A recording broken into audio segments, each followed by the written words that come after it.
பெருஞ்சி திருநார் எழுதின கவிதையை படிப்பேன். அப்போ நொச்சி போர்னு ஒரு தலைப்பில் எழுதுவார் பெருஞ்சி திருநார். எவ்வளோ பெரிய கவிஞர் அவர். நொச்சி போர்னு இளைஞர்களுக்காக மாணவர்களுக்காக எழுதினாரு.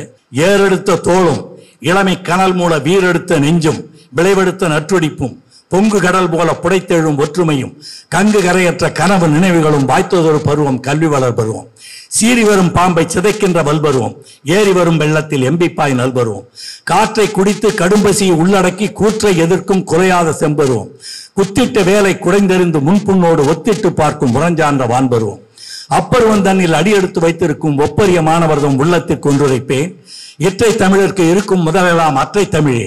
அது தவிர மற்றவரின் மானம் தனிப்பெருமை மங்காத நல்லபுறம் வானை சிறிதாக்கும் வல்லன்மை நஞ்சுண்டமையும் நனிநாகரியம் எனும் எஞ்சும் நலன்கள் இருந்த சுவடுநிலை வீழ்கின்ற வாழ்க்கை வெடிபெற்று இருக்கையிலே கோடி குலம்படைப்பார் பல்சமய கூறமைப்பார் ஓடி பொருள் திரட்டி உண்டுடுத்தி வாழ்வதே மெத்த சிறப்பென்பார் மேலான வாழ்வென்பார் 10 பொருள் இருந்தும் 11 நூல் இருந்தும் ஒன்றும் உணர்ந்தறியார் ஒன்பெருமை தாமுணரார் குன்றும் பொருளுக்கு குன்றளவு வீண்மையல்வார் ஈரல் அறியார் இலகும் உளமறியார் பேசும் திறனறியார் பேராண்மை பெற்றுணரார் வீசுகின்ற காசுக்கு காதம் வரைந்துள்ளார் உண்ணும் பொருளும் உணர்ந்து உண்ணார் ஓர் பொருளும் எண்ணி உரை தேரார் மிடிபட்டும் கண்டுணரார் மாணவரை எண்ணியே உள்ளம் மலர்ந்தீவேன் தூண் அவரே செந்தமிழ்க்கு பூ மறு வேர் கட்டி புனைந்ததொரு பூக்கதம்பம் முத்தமிழில் பாட்டாவார் மூவரத்தில் பாண்டியராம் மாணவர்தம் கைகளின் மாமலையை தூளாக்கும் மாணவர்தம் உள்ளாற்றல் மாகடலை தூர்விக்கும் சோற்றுக்கு கல்வியெனில் தூ அதை விரும்பார் மாற்றவர்க்கு வல்லெடுமை செய்ய மனமேவார் அன்னவரின் ஆற்றல் அழிவழிக்கும் பேராற்றல் என்ன வரினும் எதிர்க்கும் தனியாற்றல்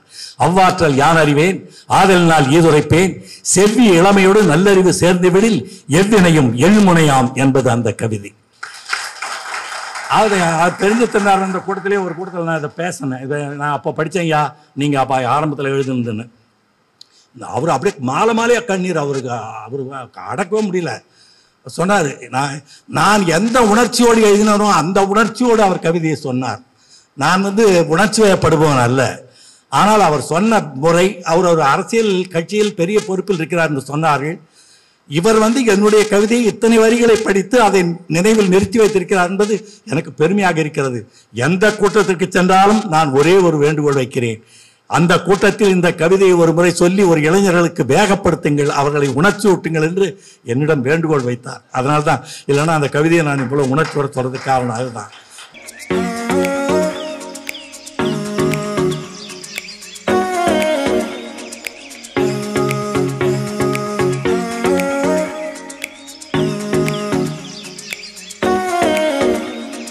லைக் பண்ணுங்க, ஷேர் பண்ணுங்க, சப்ஸ்கிரைப் பண்ணுங்க. மறக்காம அந்த பெல் பட்டனை கொஞ்சம் அழுத்திருங்க.